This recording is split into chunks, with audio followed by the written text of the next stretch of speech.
أكبر الله أكبر الله أكبر لا إله إلا الله والله أكبر الله أكبر ولله الحمد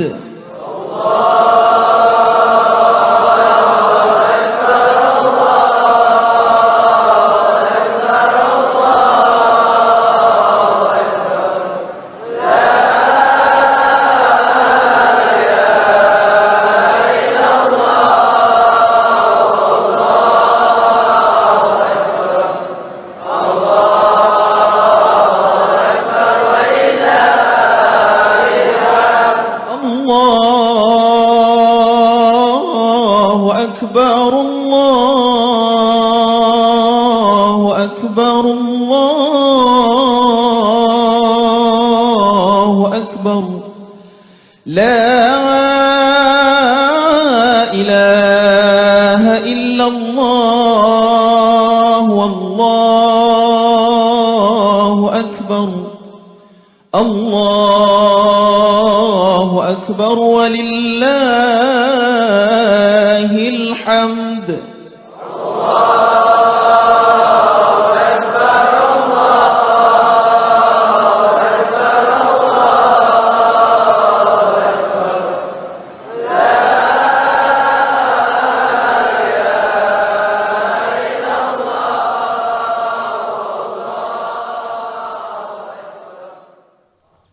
Assalamualaikum warahmatullahi wabarakatuh.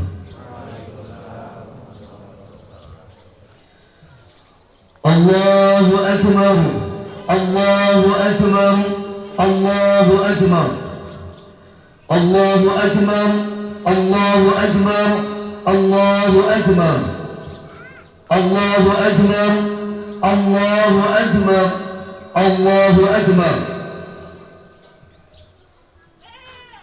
إن الحمد لله نحمده ونستعينه ونستهديه ونستغفره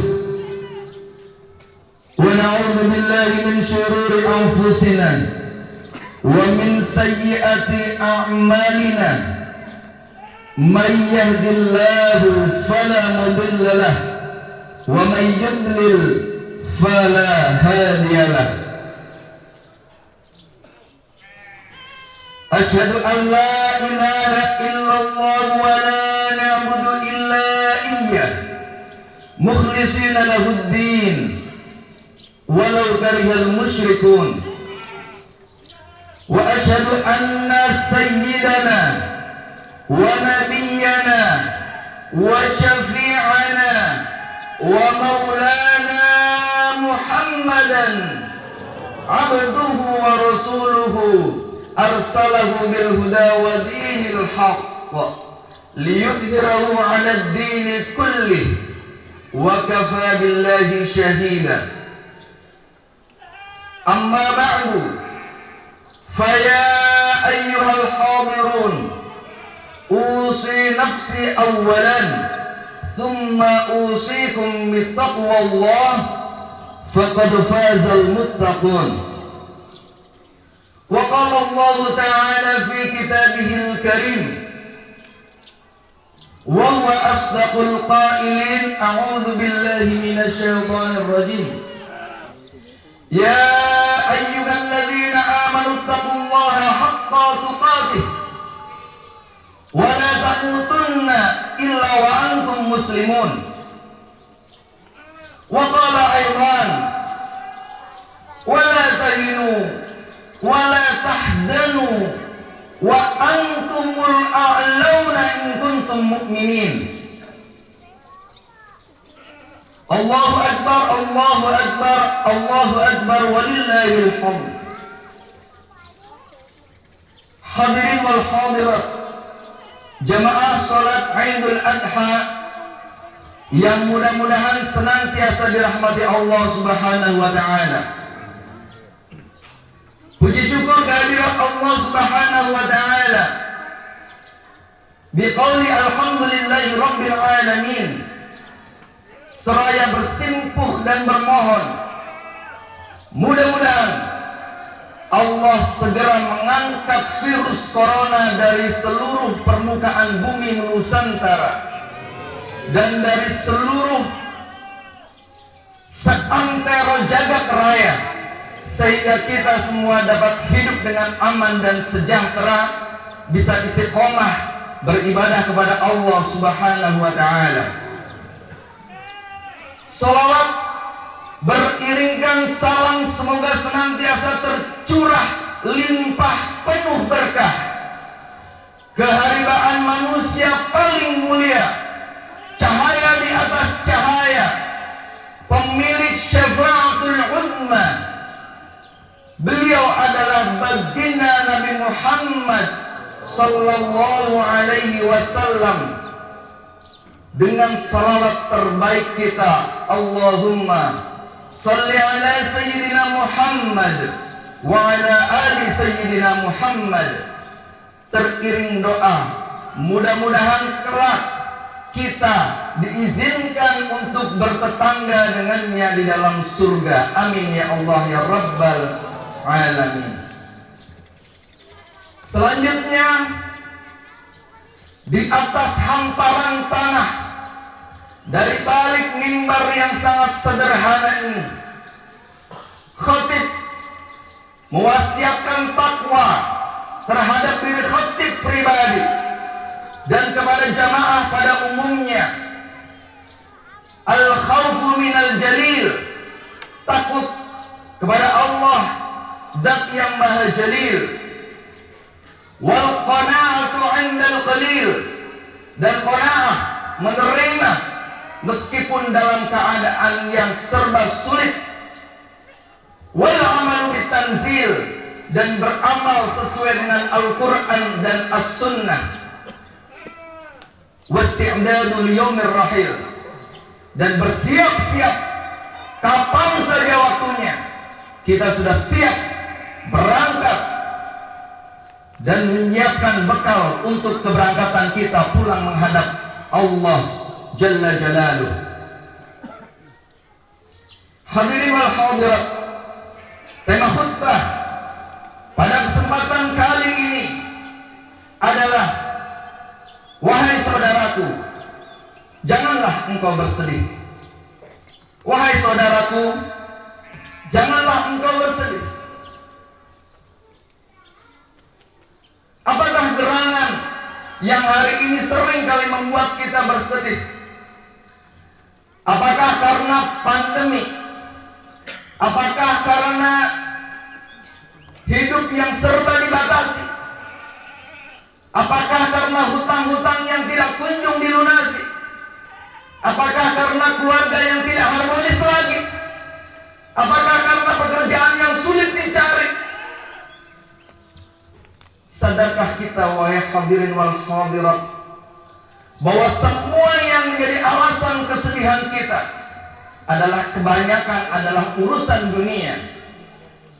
Hampir semua dari persoalan hidup kita yang membuat kita bersedih adalah semuanya adalah urusan dunia. Hampir tidak ada, jarang sekali, kalau boleh dikatakan tidak akan pernah ada, tidak pernah kita merasa sedih, sementara kesedihannya itu adalah tentang urusan akhirat. Kita sedih semalam tidak sholat tahajud, kita sedih semalam tidak bisa berzikir, kita sedih kemarin tidak bisa berkurban, hari ini dan kemarin kita tidak bisa berpuasa, kita sedih kita tidak bisa bersedekah, kita sedih kita tidak berhaji, dan seterusnya, jarang sekali. Lebih banyak kita menyedihkan tentang apa-apa yang ada dalam kerangka kehidupan dunia. Hadirin wal hadirat rahimani wa rahimakumullah. Allahu akbar, Allahu akbar, Allahu akbar walillahil hamd. Ketahuilah bahwa sepanjang kesedihan kita adalah urusan dunia, Maka sejauh itu pula kita harus paham tentang nilai dunia, bahwa dunia adalah bukan tempat tinggal, dunia hanyalah tempat meninggal.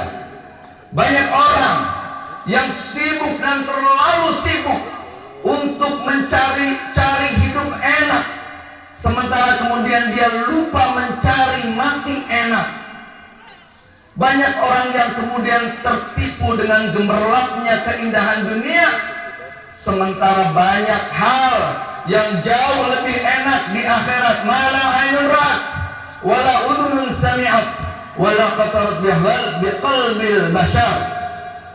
Surga yang begitu indah tidak kita kejar, padahal surga belum dijamin oleh Allah Subhanahu wa taala. Sementara rizki terus menerus kita kejar, padahal rizki sudah dijamin oleh Allah Subhanahu wa taala. Allahu Akbar walillahil hamd. Saudaraku, janganlah engkau bersedih. Marilah bersama-sama kita simak. Ada manusia-manusia yang pernah hidup di dunia ini, kakinya menginjakkan kakinya ke bumi, tapi hatinya telah sampai di langit. Dia tinggal di dunia, tapi imannya sudah sampai di surga. Kisah yang pertama adalah sewaktu perang Uhud. Baginda Nabi Muhammad SAW terluka parah, sampai dalam riwayat dijelaskan beliau sampai hampir tidak bisa berjalan. Luka mengucur di mana-mana darah.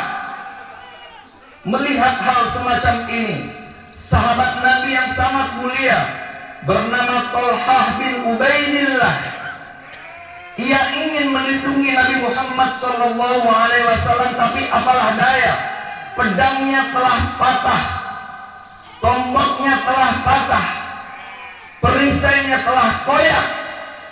Dia tidak lagi punya tameng. Tapi hari itu dengan kecintaan yang dalam dan dengan kepahaman bahwa dunia tidak ada artinya, dia jadikan badannya, tubuhnya menjadi tamengnya Nabi Muhammad SAW. Terluka parah, dan saat pasukan sudah mulai terdorong mundur, Thalhah bin Ubaidillah kemudian melihat baginda Nabi yang semakin dan semakin lemah. Beliau terlihat ingin duduk di sebuah batu yang agak tinggi, agar beliau bisa bersandar, agar beliau bisa beristirahat. Tapi hadirin wal hadirat, apa yang terjadi? Baginda Nabi Muhammad SAW tidak mampu untuk naik, tidak lagi tersisa tenaga untuk naik. Dan apa yang dilakukan oleh Thalhah bin Ubaidillah, dengan darah yang masih mengucur deras, dengan luka di sekujur badan, dia robohkan tubuhnya. Kemudian dia mengatakan kalimat yang sangat-sangat indah kepada Nabi Muhammad SAW. Beliau mengatakan, ya Rasulullah, ya Rasulullah, wahai kekasihku utusan Allah, injaklah kakiku, injaklah tubuhku agar engkau bisa duduk di batu itu ya Rasulullah. Tidak apa-apa, hari ini aku tebus nyawaku untuk dirimu ya Rasulullah. Ya Rabb, kata Thalhah, mengangkat tangan sambil menjatuhkan tubuhnya. Ya Rabb, khud bidami hadal yaum hatta tarda, khud bidami hadal yaum hatta tarda, khud bidami hadal yaum hatta tarda. Ya Rabb, ambillah darahku semuanya, ambillah darahku semuanya sampai engkau ridho ya Allah. Begitulah pemahaman sahabat tentang betapa tidak berharganya dunia ini. Beliau benar-benar yang dikejar adalah akhirat, yang dikejar benar-benar adalah surga. Maka sepahit dan sesakit apapun beliau merasa bahagia. Dan manakala Nabi Muhammad SAW mulai menginjakkan kakinya di atas tubuhnya yang terluka itu, untuk kemudian Nabi Muhammad duduk, kemudian ada air mata bercampur darah dari Nabi Muhammad SAW yang menetes mengenai pipi dari sahabat mulia Thalhah bin Ubaidillah. Beliau mengatakan, ya Allah, ya Rasulullah, hari ini darahmu dan air matamu telah menetes di pipiku. Maka bermohonlah kepada Allah agar aku dijamin masuk surga ya Rabb. Surga yang dipikirkan. Nyawa sudah tidak dipikirkan lagi karena surga yang sudah ada di hadapan mata. Apa yang terjadi? Baginda Nabi Muhammad sallallahu alaihi wasallam kemudian bersabda, "Aujabat Talhah, aujabat Talhah, aujabat Talhah, Talhah wajib masuk surga. Talhah wajib masuk surga. Talhah bin Ubaidillah wajib masuk surga." Allahu Akbar walillahil hamd. Kisah dramatik ini tidak hanya berhenti sampai di sini.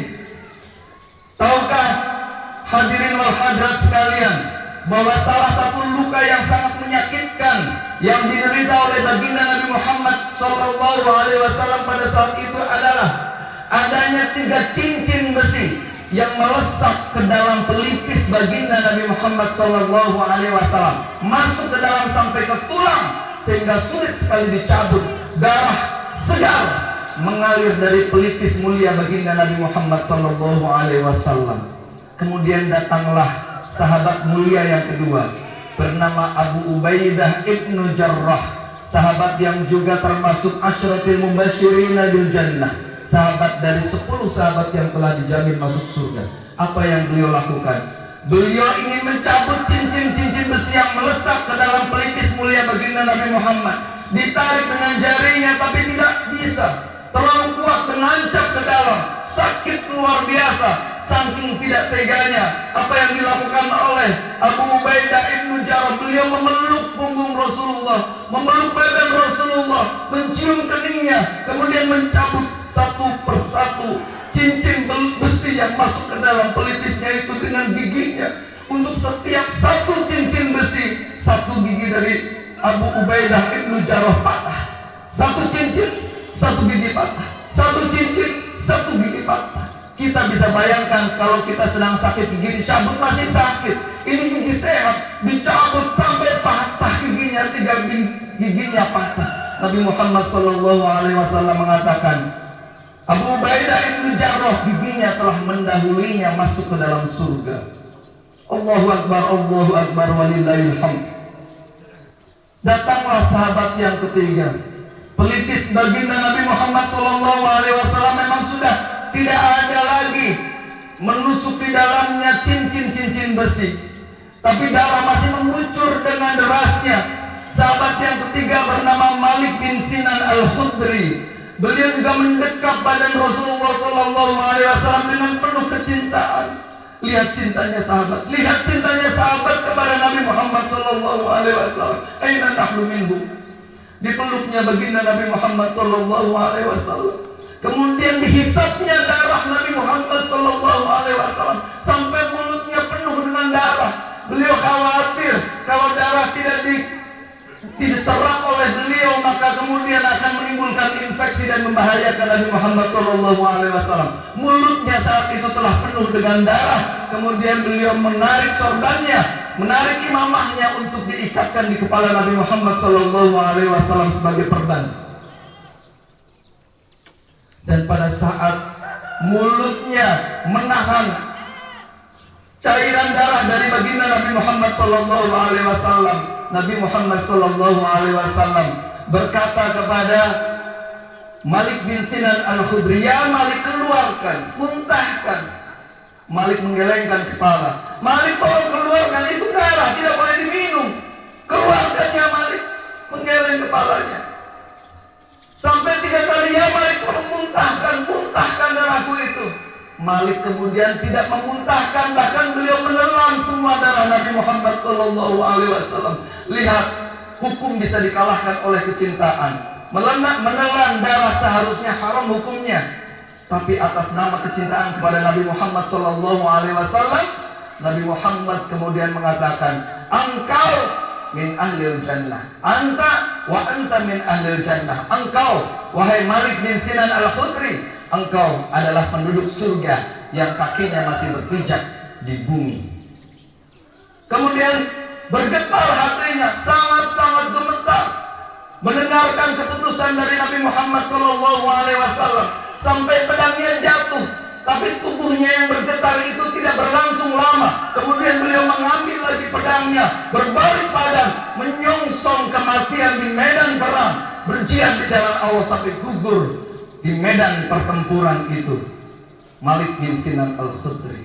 Allahu Akbar, Allahu Akbar, walillahil hamd.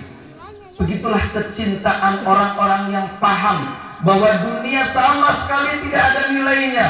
Nabi Muhammad SAW bersabda di dalam hadis yang begitu indah. Kalau kita bertanya-tanya, kenapa ya saya sudah sholat, saya sudah ibadah, saya sudah ke masjid rajin, saya sedekah rajin, kenapa saya hidupnya miskin, sementara dia, tetangga saya, tidak pernah ke masjid, tidak pernah kelihatan sholat, dia malah kaya raya. Maka ketahuilah, 1400 tahun yang lalu Nabi Muhammad telah menjawab pertanyaan ini dengan jawaban yang sangat indah. Lau kana fid dunya ta'dilu 'inda Allah mithla janaha ba'udah ma saqallahu al-kafira syurbata ma'in.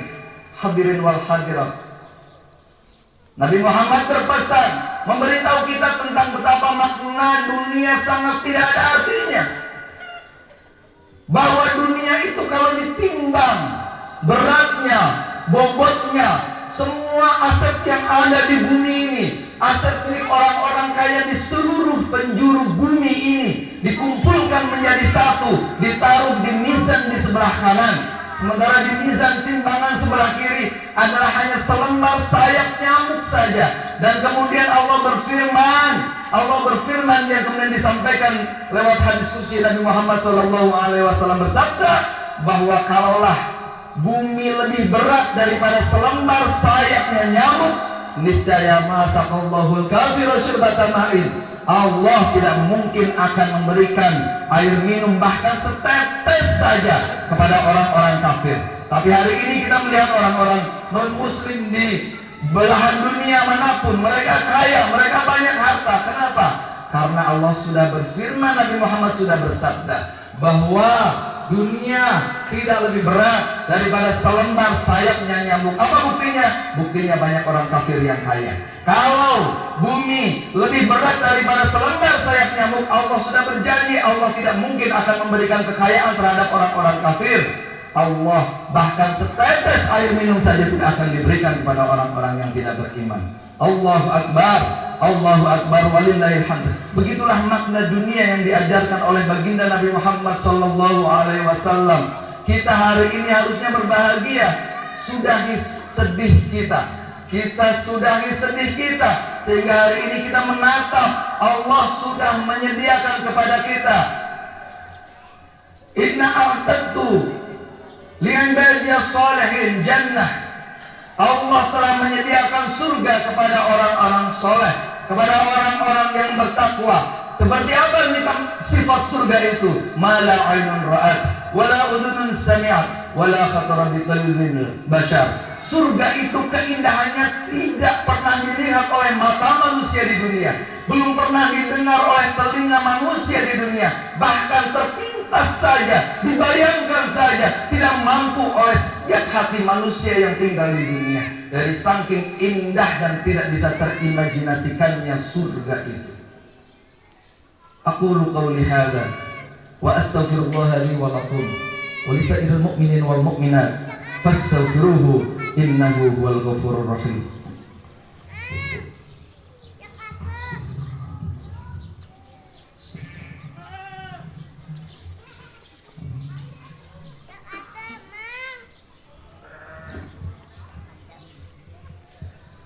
Allahu Akbar, Allahu Akbar, Allahu Akbar, Allahu Akbar, Allahu Akbar, Allahu Akbar, Allahu Akbar, walillahil hamd. Alhamdulillah hamdan katsiran thayyiban mubarakan fih. Salatan wa salaman daimaini mutalazimaini ala man shalla alaihi Allah. Salatan wa salaman daimaini mutalazimaini ala man shalla alaihi al-malaikatu. Salatan wa salaman daimaini mutalazimaini ala man umira bis salatin nasu. Amma ba'du, fa ya ayyuhal hadirun usi nafsi awalan ثم أوصيكم بتقوى الله فقد فاز المتقون. وقال الله تعالى في كتابه الكريم وهو أصدق القائلين أعوذ بالله من الشيطان الرجيم بسم الله الرحمن الرحيم يا أيها الذين آمنوا اتقوا الله ولتنظر نفس ما قدمت لغد واتقوا الله إن الله خبير بما تعملون. إن أحسن الكلام وأبين النظام كلام الله الملك العلام والله سبحانه وتعالى يقول وبقوله يهتدي المهتدون.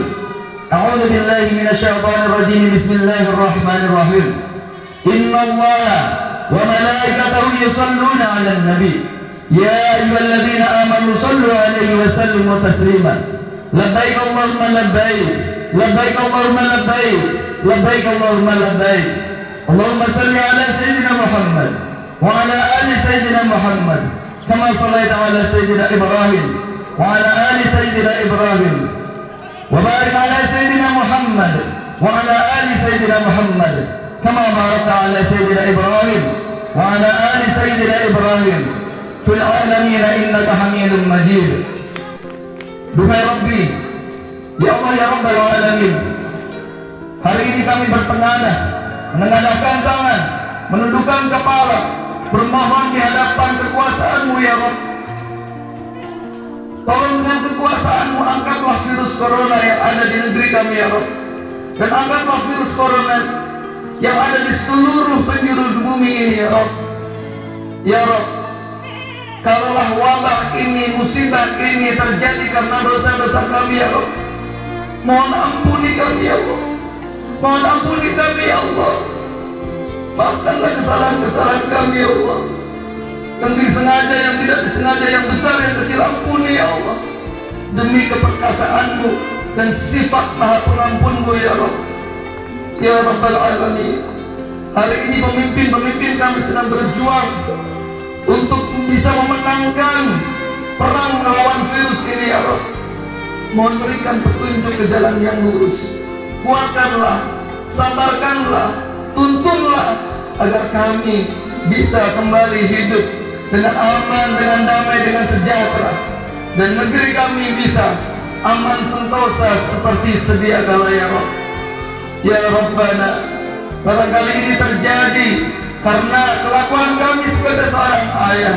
Ampuni kami yang belum mampu menjadi ayah yang baik. Ampuni kami yang belum mampu menteladankan kebaikan kepada putra-putri kami ya Allah. Ampuni kami yang belum mampu menjadi imam keluarga yang baik. Ampuni kami yang banyak mencontohkan perilaku yang tidak baik di hadapan keluarga kami ya Allah. Ampuni ketidakamanan kami ya Allah. Ampuni kami yang tidak pernah sujud di tengah malam ya Allah. Ampuni kami yang tidak bisa mendidik keluarga kami untuk mengenal masjid ya Allah. Ampuni kami yang belum mampu memberikan tarbiyah kepada keluarga kami untuk bisa mencintai Nabi Muhammad sallallahu alaihi wasallam ya Allah. Ya Allah ya Rabbal Alamin, apabila dosa kami selaku kepala keluarga pernah memberikan harta yang tidak halal, pernah ada harta haram yang kami nafkahkan kepada keluarga kami, tolong ampuni kami ya Allah. Ampuni kami ya Allah. Barangkali hari ini keluarga kami tidak mau sholat, tidak mau menjadi anak soleh, tidak mau menjadi anak soleh. Barangkali karena kesalahan kami yang memberikan harta yang haram ya Allah. Ampuni kami dan berikan kepada kami jalan rezeki yang berkah, jalan rezeki yang mudah, jalan rezeki yang ada di setiap penjuru ya Allah. Ya Rabbana, ampuni kami dan berikan petunjuk kepada kami. Kuatkanlah kami ya Rabbana. Berikanlah kepada kami keistiqomahan beribadah kepadamu, sehingga kami mampu memimpin keluarga kami menjadi keluarga sakinah mawaddah warahmah. Ya Rabbana, kalau ini terjadi karena kesalahan kami sebagai seorang ibu, maafkanlah kami ya Allah. Ampuni kami ya Allah. Barangkali kami belum mampu menjadi ibu yang baik, barangkali kami belum mampu menjaga kehormatan rumah tangga kami ya Allah. Belum tentu kami mampu menjaga amanah dari suami ya Rabb. Ya Rabbana, tolong ampuni kami ya Rabb. Jangan-jangan kami belum mampu secara sempurna menutup aurat kami ya Allah. Tolong ampuni dan berikan petunjuk kepada kami sebagai seorang ibu ya Rabb. Dan apabila hal ini terjadi karena kesalahan kita sebagai seorang anak, Mudah-mudahan Engkau berkenan mengampuni kami ya Rabb. Jangan-jangan kami belum mampu menjadi anak yang soleh. Jangan-jangan kami belum mampu menjadi anak yang berbakti. Ya Rabbana, sepanjang orang tua kami masih ada di hadapan kami ya Allah, berilah kesempatan kami untuk bersimpuh dan mencium punggung tangannya ya Allah. Ya Rabbana, berilah kemampuan kepada kami untuk mampu membahagiakan kedua orang tua kami ya Allah. Berilah kemampuan kepada kami untuk berbakti kepada kedua orang tua ya Allah. Berikan kemampuan kepada kami untuk membuat orang tua kami bangga ya Allah. Dan ya Allah, janganlah jadikan kami menjadi anak yang malah membuat orang tua kami malu ya Rabbana. Ya Allah ya Rabbal Alamin, sebagai sesama kaum muslimin, sesama umat Nabi Muhammad, kalau kami belum mampu saling mencintai, tolong tanamkan di dalam hati-hati kami mahabbah, kecintaan kepada sesama, agar kami mampu menjalankan sunnah Nabi Muhammad SAW. Tahaddau wa tahabbau, kita saling mencintai dan saling menolong satu sama yang lain. Ya Rabbana ya Rabbal Alamin, ampuni bangsa kami, ampuni umat-umat Islam di seluruh penjuru bumi ya Rabb. Dan mudah-mudahan Engkau berkenan menurunkan pertolongan Engkau kepada kami ya Rabbana. Allahumma ighfir lil mu'minin wal muslimat wal mu'minin wal mu'minat al ahya'i minhum wal amwat. Allahumma adfa' 'anna al bala'a wal bala'a wal waba'a wal fahsya'a wal munkara was suyufa al mukhtalifata wasyada'id wal kuruna wal mihana ma dhahara minha wa ma batan min baladina hadha khassah wa min buldani muslimina 'ammah innaka 'ala kulli syai'in qadir. Allahumma inna nushhidu bi annaka antal ahad as-samad alladhi lam yalid wa lam yulad wa lam yakul lahu kufuwan ahad, an taghfir lana dhunubana innaka antal ghafurur rahim wa an tuballigha jami'a maqasidana innaka antas sami'ud du'a. Wa sallallahu ala sayyidina wa nabiyyina wa maulana Muhammad wa ala alihi wa sahbihi wa sallam. Walhamdulillahi rabbil alamin. Allahu akbar, Allahu akbar, Allahu akbar, walillahil hamd. Assalamualaikum warahmatullahi wabarakatuh. Allahu akbar,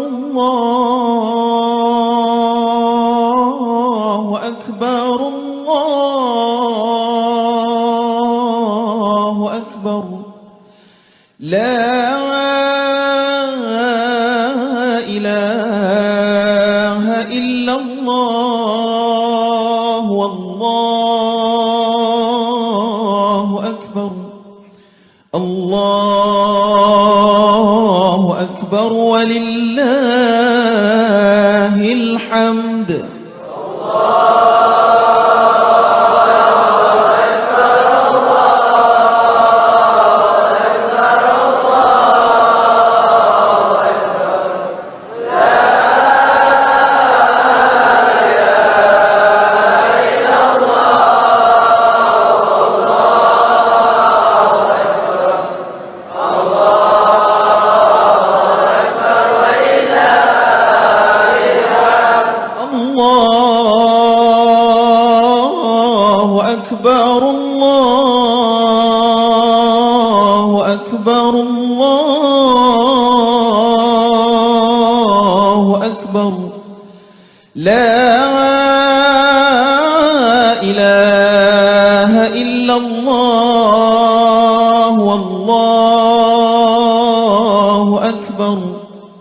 Allahu akbar walillahil